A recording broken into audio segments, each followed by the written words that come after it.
Welcome, warrior. It is September 25th, 2024, and we have a lot to cover. So let's get to it. First of all, I'm going to do a sound check. I want to make sure all of you can hear me loud and clear. So please check in a 5x5, whatever you want to say.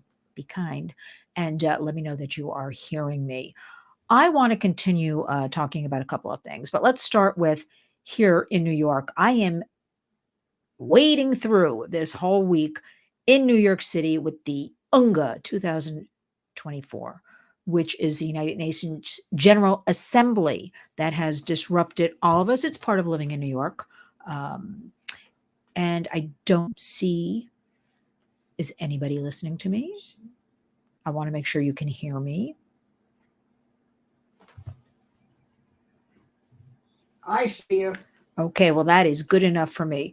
But I was out and about from early morning, crack of dawn, till fairly recently. U-Haul, I see U-Haul. New York City, not for me. Well, you know what? Here's what I say, U-Haul. Thank you, CB. The sound is fine. Okay, Turtle Bean. I guess I have to get used to. There's a lag. 5x5 Van says in all of this, and I tend to talk very fast, but I'll slow down a tad. Larry Fisher, loud and clear. What I wanted to say is, I'm a New Yorker. We're a New Yorker. I'm not going to leave my hometown for all of these other people and what's going on. I'm here to defend it. I'm here to work in it. I'm here to participate in it. And there is nothing, despite everything you hear, everything we talk about, there is still nothing like the city of New York. But I have to say, being on the east side by the UN today, you could just be walking down the sidewalk and all of a sudden they jump in front of you and they pull a gate across and you have to stop right in your tracks. And within seconds, because it's so busy here, I look at that. Yeah, it's busy. That's good. We have a lot of tourists. Very good. A lot of money into the economy. Good, good, good. They're coming here because I hear all the languages when I'm out on the streets, people talking. They're spending money. That's good. We need that. But what I wanted to say is within seconds, when they put the gate and you can't cross the street, they start piling behind you, piling behind you. So anyway, we have to get through this officially until next Monday. And a lot of these people, they stay. Yesterday was the big day, today, tomorrow. And everything is one lane on different streets and lots of traffic. But there's also a lot of people don't come into the city. A lot of people are working remotely and probably very smart to do so. But you know what? We'll get to the UN. That'll be for another program. My thoughts on the UN. And actually, I don't really have any, but they don't do their job, whatever their job may be. Now, hey, Mrs. L, Mr. L, and chat. That's G Dubs. I want to continue talking about Sean Combs, aka P Diddy, Puff Daddy, PD, aka Love, for a variety of reasons that are not being covered. Now, here's some of the things I've been thinking about. I do my best thinking when I'm walking around New York from meeting to meeting, our office.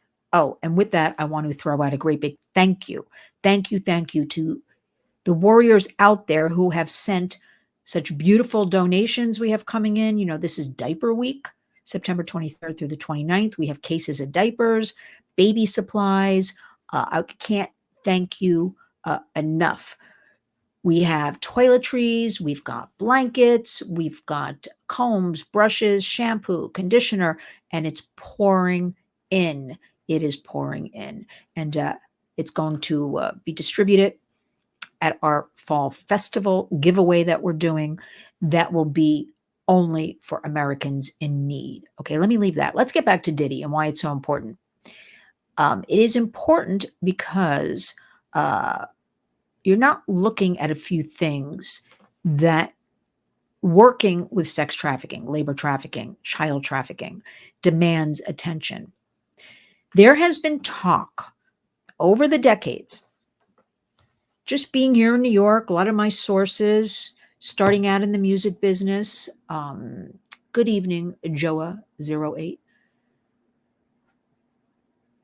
That you have to look at Diddy. I want everybody to think about this. Diddy started out very young with a company. Andre Harrell was his mentor. He died a couple of years ago, but this was rap music. I want you to look at, and I'm going to give you some homework, do some research.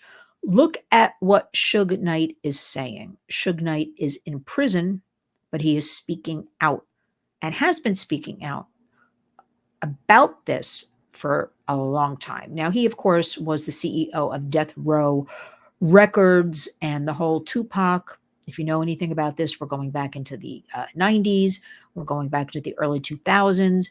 But he always said that look at where the rise of Sean Combs so quickly. Look at who pushed him, who was behind him as a young guy. Now, again, I'm making no accommodations for Sean Combs whatsoever, because what I have heard and been told over the years, again, not seeing it, not having the actual proof, but just from sources, people in the know, people in the music business, women trafficked as teenage girls, now women who came up through the ranks of living in a vulnerable community in the Bronx, Brooklyn, thought they're getting involved in rap music. They're going to be a stylist, a makeup artist, a hairstylist. They're going to hang out on the set, but they were trafficked. It was a trafficking operation, okay? But look at where Diddy came from. Look into what Suge Knight is saying from prison. Look into other figures. Let me just put this out here. Look into other figures in the music business. This Andre Harrell, I think is the way it's pronounced, Clive Davis, Russell Simmons, considered the royalty of the music business, rap music. Russell disappeared to Bali a few years ago when all these sexual abuse allegations started coming out in lawsuits and different things like that. And he took off, and that's where he is. Okay, Pete, I listen to real music. Okay, but we're just for a second, we're going to talk about Diddy and rap music. That's what I want to talk about. I want to give you some things to think about. You're not hearing in any media or maybe even online. Pete says, why did it take so long for them to come out? That's a good question, but I want to get back to how Diddy rose through the ranks. He started out at 20 years old. By 23, he had his own Bad Boy Entertainment. You just don't go from that to this big magical rap music entertainment business where Bad Boy Entertainment is splashed across the front of a building on Broadway. And again, I have always wondered, big skyscraper, why is his name on the front of the building when he only has one floor in the building? And that's another story. But, he had a background, and some say that, and if you listen to Suge Knight, I think Suge knows a thing or two. Suge grew up in gangs, Compton, California. This is what they do, these rappers. They are into violence. And Suge really, from prison, whether it's true or not, I personally tend to believe Suge Knight only because I have heard similar things over the years from a variety of other people who don't know each other. So that tells me when you keep hearing the same thing from different people, there's a little food for thought there. So Suge is just saying things were done to Sean. He basically sold his soul to the devil, and that's how he rose to the ranks. That common story, right? But I want you to look at and think about this abuse that perhaps was thrown upon Sean Combs as a young man, 20 years old. Again, I'm not making excuses for him. I want you to think about he repeated perhaps the abuse that he endured. Because, in the rap world, they say, well, we're going to do these things. And we're a family program, so I'm not going into detail about many things. And that's the way I want to keep it. In order to be a man, we have to do this to you. Okay? We have to do that to you. And when it comes to celebrity, influence, money, people sell out. That's just the nature of it. We have to accept it because that's what happens. However, think about this. So Sean Combs came up through the ranks very quickly, has a major music company. I want you to think about those other players. I'm going to repeat the names: Clive Davis, Andre Harrell, Russell Simmons. Just do some homework, digging around. Think about perhaps Sean Combs was repeating what he endured. Because we know with sexual abuse, Most likely, you would think somebody who was sexually abused would not do it to somebody else. But a very high percentage of victims, especially in families, do it to a sibling, repeat this abuse. It's almost like it's all they know, or they're very angry. And so they take that anger out by doing to somebody else what was done to them, right? So go back, find some Suge Knight stuff that's breaking today and read it. It makes a lot of sense to me. And Sean also, you know, I know his children put out a letter about their mother, Kim Porter, and nobody has a book about her and what she endured, and he was going to get her in the end. And when he gets her and his gang, put out the book. That's we always actually did hear there was a book Kim Porter had, a diary, notes. I don't know if it was a book per se, but she had notes. She kept notes on everything, um, and diaries, and wanted to. There would be things like, "We hope Kim doesn't ever put out the truth," and that was years ago. So here we are. A friend of hers is putting out a book right now. You can also check out 50 Cent. Before Sean Combs was even arrested, he was working on a documentary series. They have had a rivalry going on for a long time, since 2005, I believe, um, when 50 Cent put out as they call it, a diss. That's what the kids on the street call it, a diss song, kind of describing what's going on with Sean Combs, kind of laying it out for us. Um, I just want to go back to, before I continue some of these, I start talking and lose track because I just keep talking. But why did it take so long for them to come out? I never answered that question, Pete. And one doesn't know. Was Sean Combs double crossed somehow? I firmly believe Sean Combs did come to New York on his own. He did prepare in the last few months, since his homes, California and Miami, were raided on the same day. He did sell off his mortgage in Florida. There's that Homestead Act, which means no matter what goes down against you, and your home can't be touched. And he lined things up. I would believe he did that for his children. And who knows what else he did with monies or goods, so to speak. But, we have to think about, he came to New York and was very brazen, parading around, as I like to say, going to Central Park and Bergdorf Goodman and West 57th Street, and was arrested upon returning to the hotel and acting very surprised. I truly believe he was double crossed. He thought he was cooperating. There has been talk that he has always been an FBI informant, as are a lot of these rappers. Okay. Specifically, sorry, it's a little late. It's been a long day, for the drug trade. And almost like the sex trafficking and all of that was secondary, again, in my opinion, but it was always after the drugs, the war on drugs, right? They have a lot of private planes, these rappers, transporting drugs, rat out this one, rat out that one. I don't know 100% proof that he was an FBI informant. I've heard that over the years, as I've heard about other ones. I believe he thought, and his ego's big, and he's been getting away with things for years, that I'm going to New York and I'm going to be helping them and blah, blah, blah. I'm going to line up my stuff because I'm sure I'm going to have some gun charges, or I'm sure I'm going to have something. But he never expected this at all. That is my opinion. Pete also says Simmons was in the 70s gang, the Seven Immortals in Queens. I don't know. It seems like all the rappers, when I do the research or talk to people over the years, they've all been part of gangs, right? Let's see. Let me see what we have going on so I don't miss anything. Card says, hello, everybody. Hello.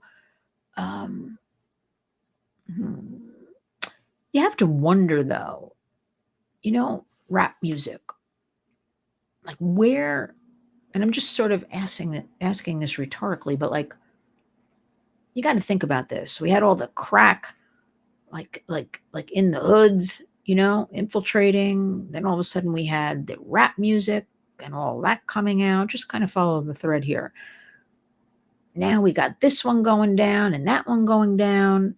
I think the story with Diddy is I think he was double crossed. I think he probably was an FBI informant.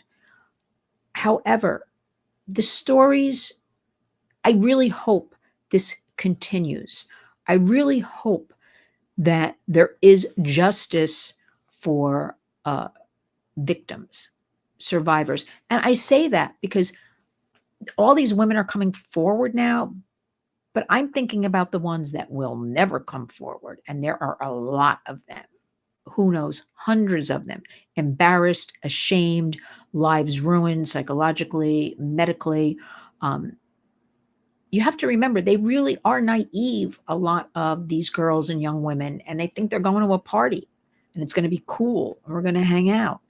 They don't understand the dangers. So if this case opens up the eyes, that's a good thing, right? We're talking about it.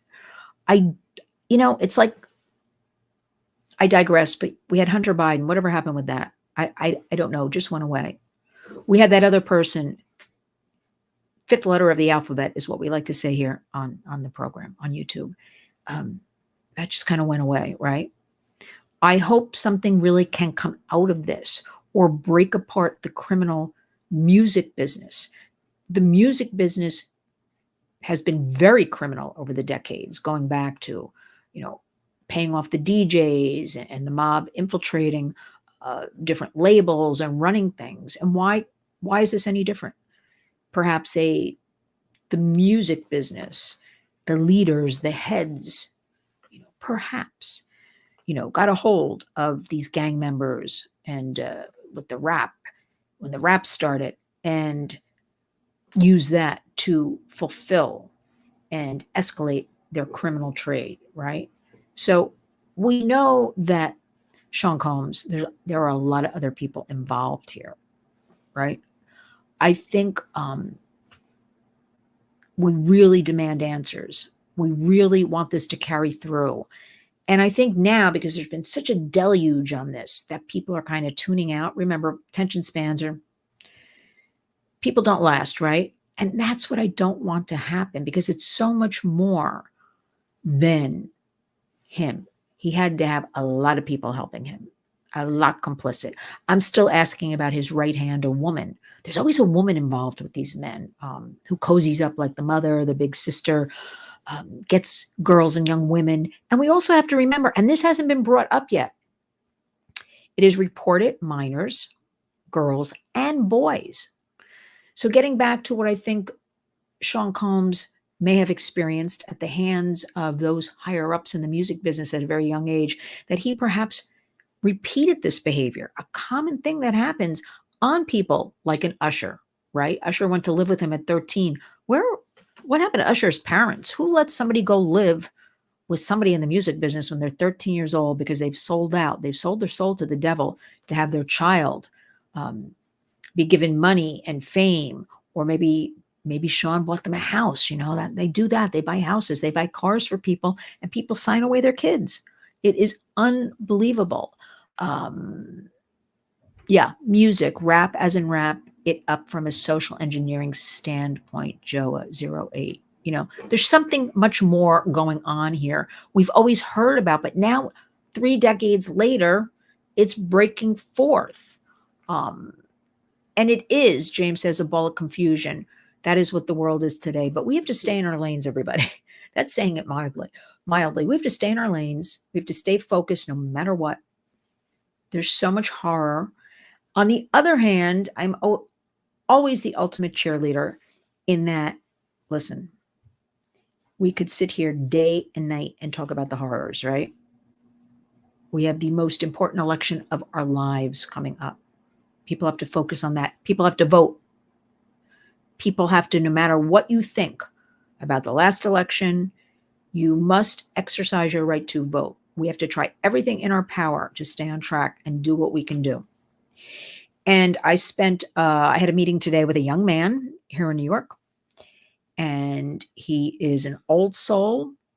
And I guess, I don't like labels, but I guess I'll have to use some labels here. He considers himself, common sense, conservative. And he very much, because we at the Warriors like to have focus groups, we like to get information. I got to know what 22-year-olds are thinking, right?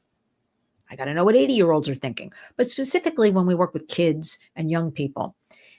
And he was just telling me the horrors, and he is smart beyond his years and dedicated and comes from a good family, and they work hard, and, you know, homeschooling and just all kinds of good stuff going on, and was explaining to me the landscape, because I'm always saying, where are the young people to come into the Republican Party, the Conservative Party?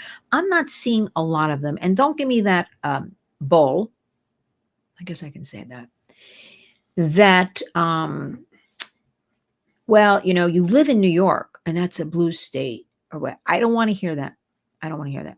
I want to say across our country, where are all the young people to step into the Republican Party that we have financed, that we, I was going to say groom, but I don't want to use that word. But groom is actually the correct word, to give them a leg up and help them break in and bring all our young people into the party. And he was explaining how the Republican Party here in New York, they really, Lori Lewis, thank you, Lori, for that. They do nothing. They do nothing. And again, I don't want to hear it's New York. There are 4 different branches here of young Republicans, Women's National Republican Club. There's another Republican club. There's 4 different things. And so naturally, I'm like, why don't they come together? Because there's power in numbers. They frankly would just want to have a big social club. That is the bottom line. I'm here to tell you. And with this being the election of our lives, that they are not in what is New York State, considered in our country, because I spend time in Washington, time in Albany. New York State and California are considered leader states. Now, I know that's a tough one to take, but why aren't they doing, the Republican Party, everything in their power here in New York to fight any of this, to collaborate? Like, for instance, our Warriors hashtag is community creates change. Well, why aren't they coming together as community and creating change? Why aren't they more vocal? Why do they just brush it off? I'm talking here in New York. Why aren't they fighting back? Why are certain Republicans here in New York State, I will not name names, we have several pieces of child safety legislation in Washington. We have one in particular called the Kids Online Safety Act. Why am I getting notifications from Washington? Lynn, can you help us in New York? Can you help us? Bipartisan, all of our child work with all of our groups, bipartisan. These are human rights abuses. If there's one thing we can all get on board with, it's protecting kids and families. And there are Republicans that will not sign on to the Kids Online Safety Act, which all it says, it's a duty of care, that the big tech companies take some precautions. You see something bad on your platform, you take it down, you deal with it. Why leave it up to parents and kids and caretakers and grandmas and grandpas? Why would Republicans not want to sign that? Are they compromised? And that goes the same for the Democrats too. But I'm just pointing out, I'm talking now about Republicans. I'm very disappointed. I'm very disappointed. Again, there are 4 different clubs. I won't call out particular ones right now because none of them are doing their jobs, but they just want to be social clubs. They just want to get together and react to what the Democrats are doing. Now, we're beyond. If I was in charge, I would never ever be bringing up that woman's name who's running for president or placed. I don't even know how you put it, because this to me is almost like a script of a movie that you couldn't write, right? This woman just, goodbye, Joe. And here's this woman. Joe's on The View. This woman's here in a pantsuit. And it's crazy stuff, right? But we have to put that aside and stay in our lane. Every single one of you, me, us, collectively, Americans have to. What have I been talking about for years? The border, the border, the border, the border, the border, the border. And you know what? Stop slapping the Band-Aid on it. We need take actions. We need whatever it takes, because finally the New York Post is putting out stories on a daily basis in the last few days of things we at the Warriors work on with our law enforcement partners, other groups and coalitions. For instance, for instance, the women who come here from the border, illegal aliens, because that's what they are. We need a path to citizenship. We need, people are angry that have worked 8, 9 years to become an American, adapt our way of life, assimilate with us. And these people are just coming over and being handed everything. I talk to people every day. And they're finally talking about the women in these migrant hotels are being sex trafficked. Okay, we've been talking about it. Okay, shut it down. Shut it down. Leave the women alone. Go after the cartels. Go after the pimps.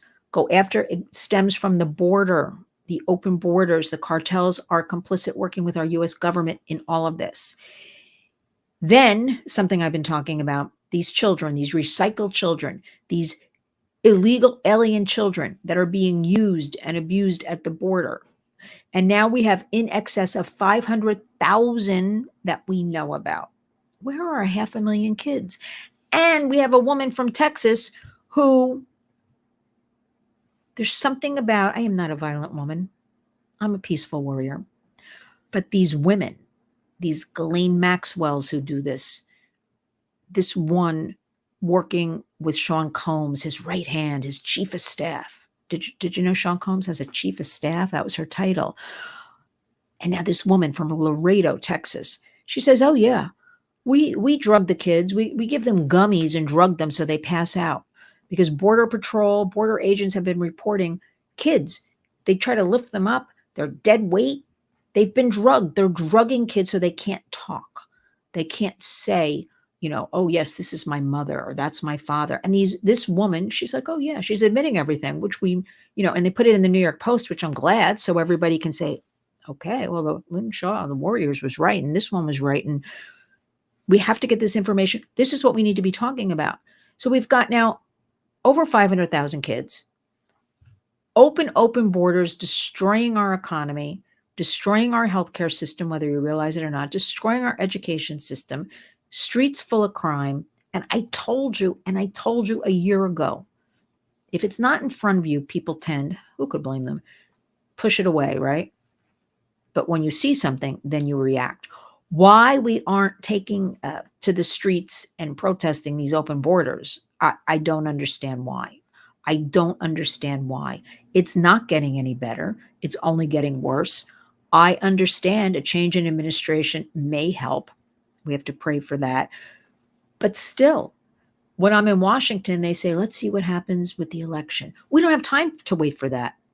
And this was beginning 2 years ago. Let's wait. We'll have a change in administration. In the meantime, all of this is affecting you and me. It starts in cities like New York, Chicago. And I always said it would filter out to everywhere else. Every state is a border state.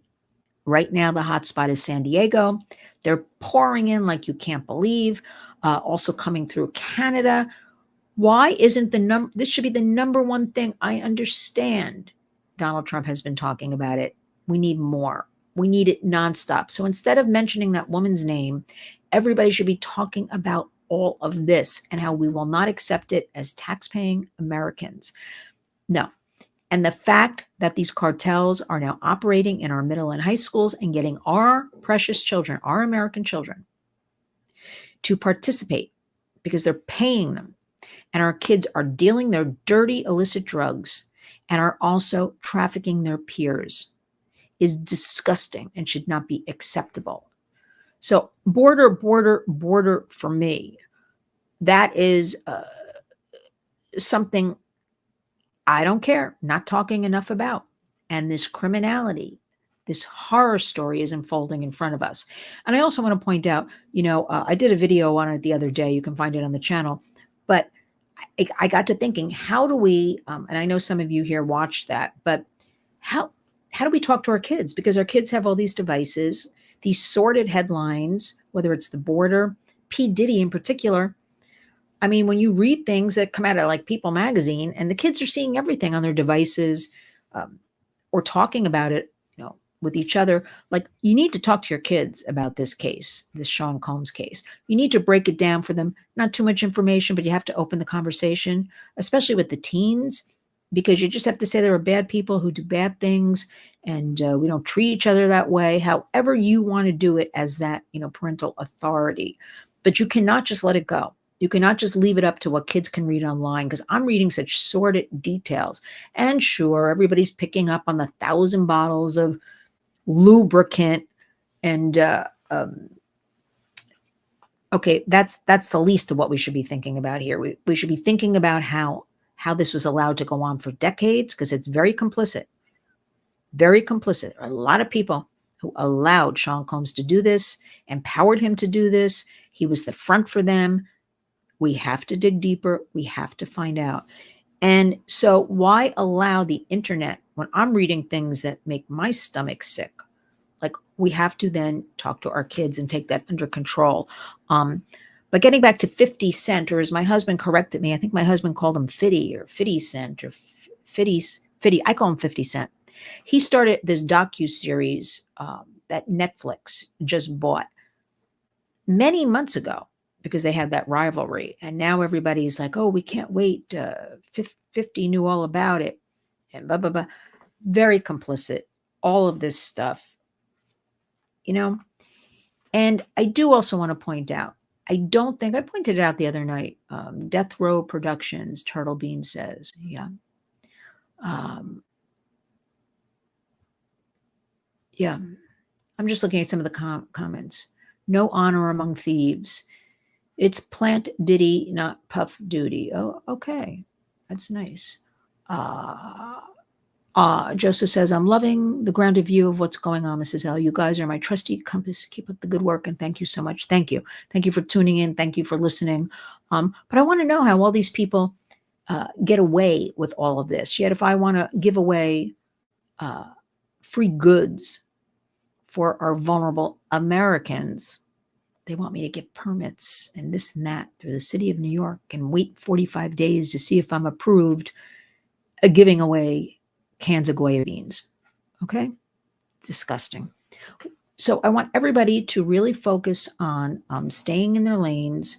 I want everybody to focus on all the good. There's a lot of good, because into our realm lately, we've got so many people that I'm hearing about are sick, coming down with cancer. We have to remember, we wake up every day. We're lucky. We're a head start. We have to be lucky we have a roof over our heads. If we do, our kids are healthy, our grandkids are healthy, or, just those basic necessities. We have to really think that way. Stop letting this noise. I mean, I'm taking it in all day too, right? But I want you to think about, for instance, in Texas, and I hope it happens, there's something called the Protect Foster Youth Act bipartisan bill. And it is Tony Gonzalez is the sponsor of this, Congressman Tony Gonzalez. And it puts the state has to have more collaboration with the Administration of Children and Families. Now, something we haven't even gotten to, but we talk about here and there, is the whole foster care system, the whole group homes, all of that stuff is a criminal operation. Just where's the accountability? Where's the oversight? So many stories of kids put in these places are re-victimized, re-trafficked, re-traumatized by these homes themselves that government's giving millions upon millions to. So Protect Foster Youth Act, I mean, at least this is a start. Texas, God bless him, and Governor Greg Abbott doing a lot to protect. Remember, they were trying to hold him in contempt for trying to hold the border when he put those things out in the water so people couldn't climb and walk over. And our government, our American government, tried to stop him from protecting his state and his citizens. How crazy is that? But I wanted us to focus on the upcoming election right around the corner. I want us to focus on the kids. I want us to focus on safety. I want us to focus on talking about issues with family members. But the best thing you can do is to talk to your children with some facts and truth, please, please cover this Sean Combs in some way, shape, or form. This circus, this horror, this nightmare.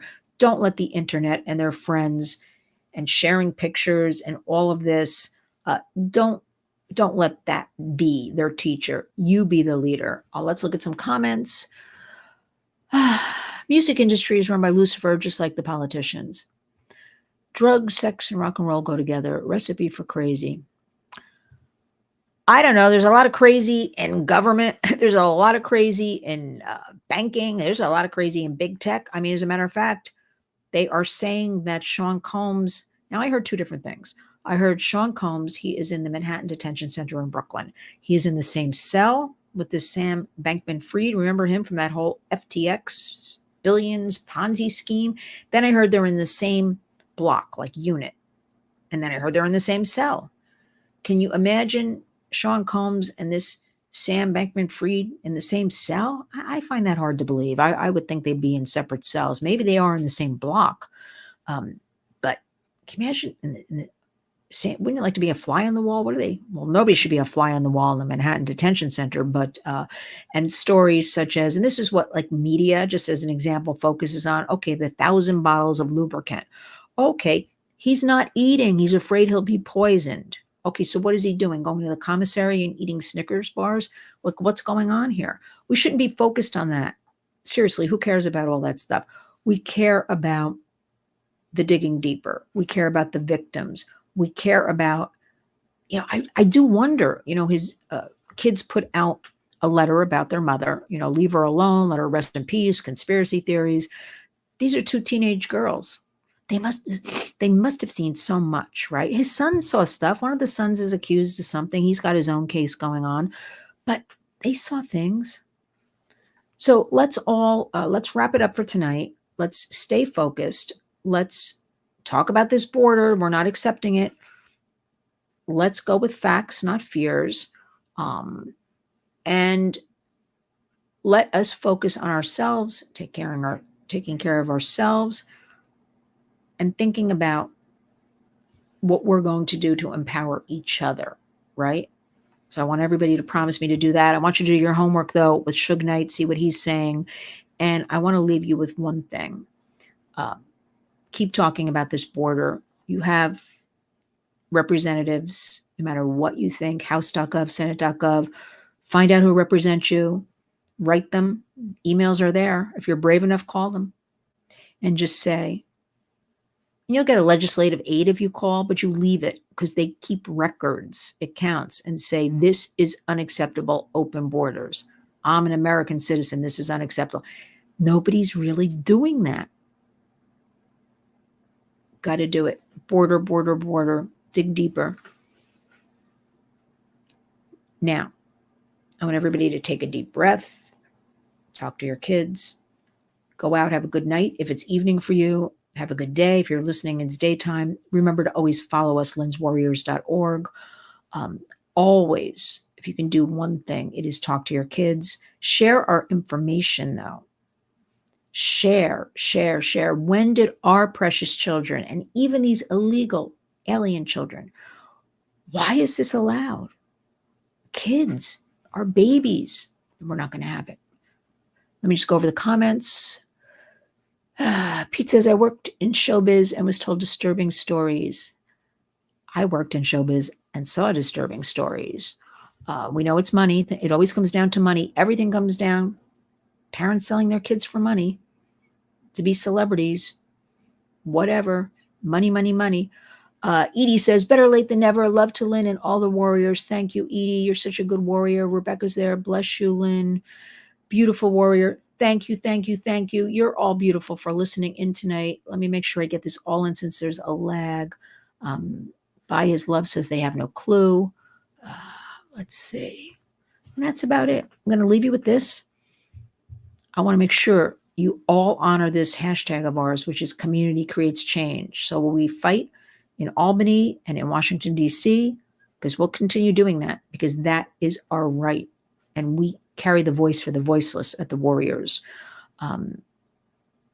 You are to continue in your community, which is your home, and your surroundings empowering. And don't let these people, these crazies, get you down, right? Because we're all warriors. Community creates change. When you wake up each and every day, remember this.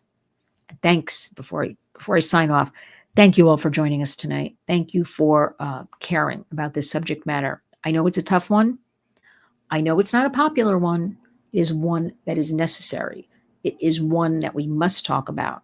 It is one that is happening in our own homes and backyards. It is affecting each and every one of us and is only getting worse.